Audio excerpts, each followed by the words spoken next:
साथियों नमस्कार। मैं स्वागत है आप सभी का एक बार फिर से आपके ही चैनल सोशल बिकू पे। एक महत्वपूर्ण पोस्ट आप सभी के साथ साझा करूंगा। ईपीएफ में खेल कर रहे थे करोड़पति, सरकार बोली ब्याज पर यूं ही नहीं लगाया टैक्स। काफ़ी महत्वपूर्ण अपडेट है और काफ़ी महत्वपूर्ण आर्टिकल है आप सभी के लिए। सभी से कहूंगा कि पूरा का पूरा वीडियो देखिएगा ताकि आप समझ सके किस तरह से लोग करोड़पति हो रहे थे ईपीएफ के जरिए। केंद्रीय वित्त मंत्री निर्मला सीतारमण ने बजट में ऐलान किया कि साल भर में 2.5 लाख रुपए से ज़्यादा पीएफ में निवेश करने पर उसका ब्याज टैक्स के दायरे में आएगा। यानी एक वित्त वर्ष में केवल 2.5 लाख रुपए तक के निवेश पर ही टैक्स में छूट का लाभ मिलेगा। सरकार के इस फैसले को लेकर कुछ लोग सवाल उठा रहे हैं कि इससे निवेशकों को झटका लगा है, लेकिन अब वित्त मंत्रालय ने इस पर अपना तर्क दिया है। राजस्व विभाग के एक सूत्र ने बताया कि टैक्स छूट को युक्ति संगत बनाने के लिए ऐसा कदम उठाया गया है। उन्होंने बताया कुछ लोग इस छूट का गलत तरीके से फायदा उठा रहे हैं। मसलन पीएफ पर अधिक ब्याज मिलने की वजह से कुछ मोटी सैलरी वाले उच्च नेटवर्थ इंडिविजुअल्स यानी एचएनआई इसकी आड़ में करोड़ों रुपए ब्याज में कमा रहे थे, जबकि ईमानदार करदाताओं को सही से लाभ नहीं मिल पा रहा था। सूत्रों की माने तो पीएफ में योगदानकर्ताओं के बीच काफ़ी असमानता है जो इस बदलाव को से दूर हो जाएगा। आंकड़ों के मुताबिक देश में करीब 4.5 करोड़ से अधिक ईपीएफ योगदानकर्ता हैं।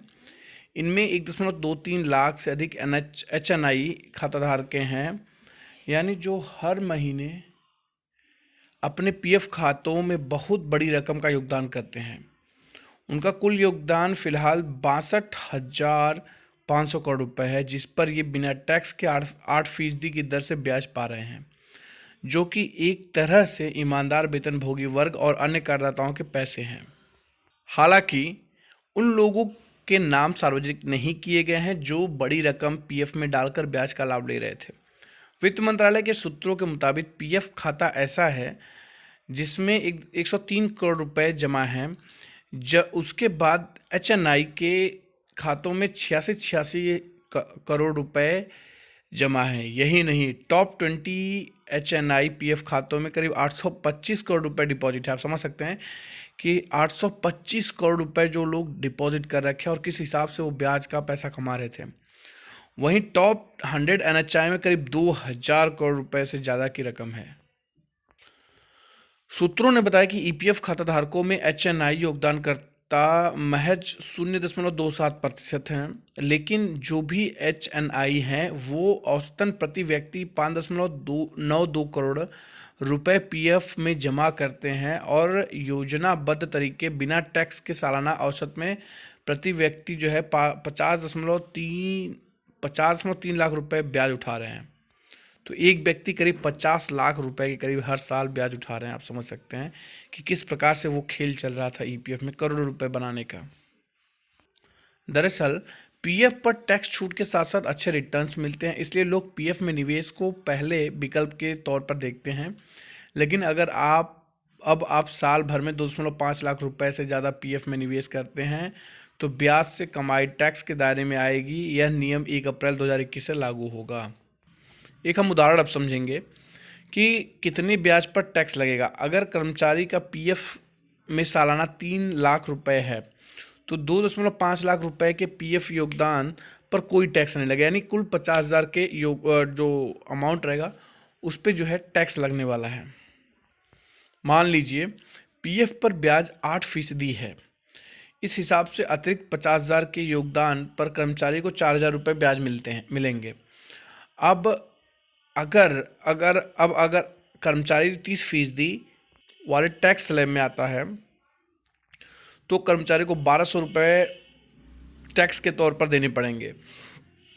इस पर 4% स्वास्थ्य और शिक्षा से जुड़ा दिया जाएगा और ये टैक्स बढ़कर करीब 1,248 रुपये हो जाएगी। यानी अगर सालाना कर्मचारी 3 लाख रुपए पीएफ में जमा करता है तो उसे टैक्स के रूप में 1,248 रुपये देने होंगे। समझिए अब टैक्स कितना कटेगा। अगर ये टैक्स उतना ही कटेगा जिस टैक्स स्लैब में कर्मचारी की सैलरी है, यानी कर्मचारी की सैलरी अगर 30% वाले टैक्स स्लैब में है तो पीएफ पे योगदान 2.5 लाख रुपए के ऊपर पे 30% का टैक्स कटेगा। समझते हैं हम लोग कौन लोग प्रभावित होंगे। जिन लोगों की सैलरी ज़्यादा है उन पर इसका असर पड़ने वाला है।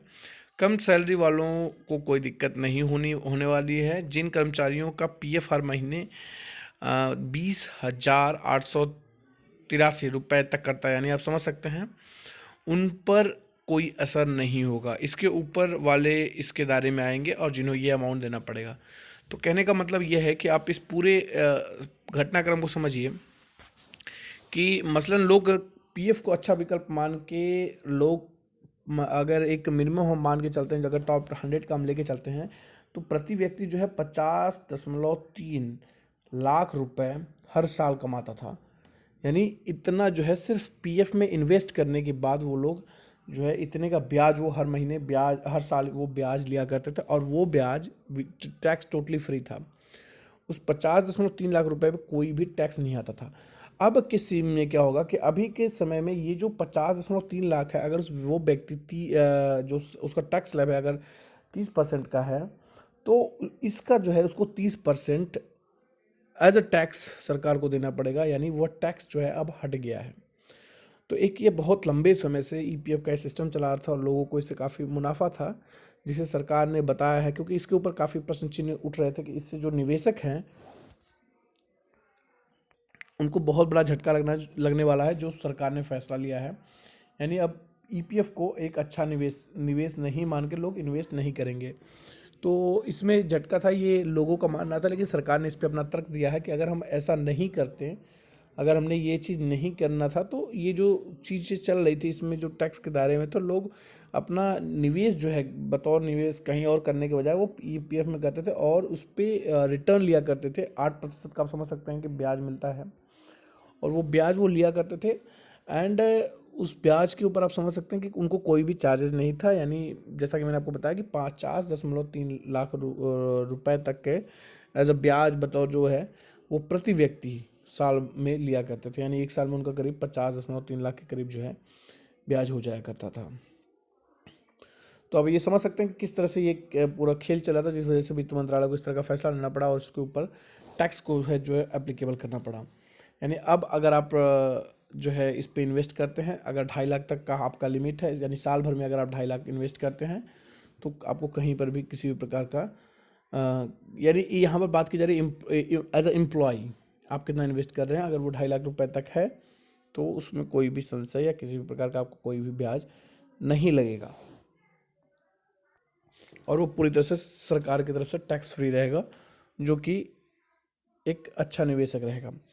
तो आप समझ सकते हैं कि बेसिकली इसका इम्पैक्ट पड़ा है उन लोगों के ऊपर जो कि जिनकी एक मोटी कमाई हुआ करती थी और जिनका एक अच्छा सैलरी पैकेज हुआ करता है, उनके लिए इसका ऊपर काफ़ी फ़र्क पड़ा हुआ है। तो ये काफ़ी महत्वपूर्ण अपडेट था, और इस तरह से आपने देखा वित्त मंत्रालय ने किस प्रकार से इसके ऊपर अपडेट दिया है, किस प्रकार से इस चीज़ को अपनी बात पे रखी हुई है। हालांकि कहीं ना कहीं इस पर निवेशक का जो है इम्पैक्ट जरूर आने वाला है। निवेशक एक बार जरूर सोचेंगे अब ईपीएफ में इन्वेस्ट करने से पहले, क्योंकि अब उन्हें इस प्रकार से टैक्स भी देना पड़ेगा। तो आशा करते हैं ये वीडियो आपको पसंद आई होगी, जानकारी आपको अच्छी लगी होगी। आपने राय कमेंट में ज़रूर दीजिएगा, अधिक से अधिक लोगों तक शेयर कर दीजिएगा। आज के इस वीडियो में इतना है, अगले वीडियो में फिर मिलेंगे नए अपडेट नई जानकारी में। तब तक के लिए इजाज़त दीजिए। अपना बहुत ख्याल रखिए। आप सभी का बहुत बहुत शुक्रिया दोस्तों।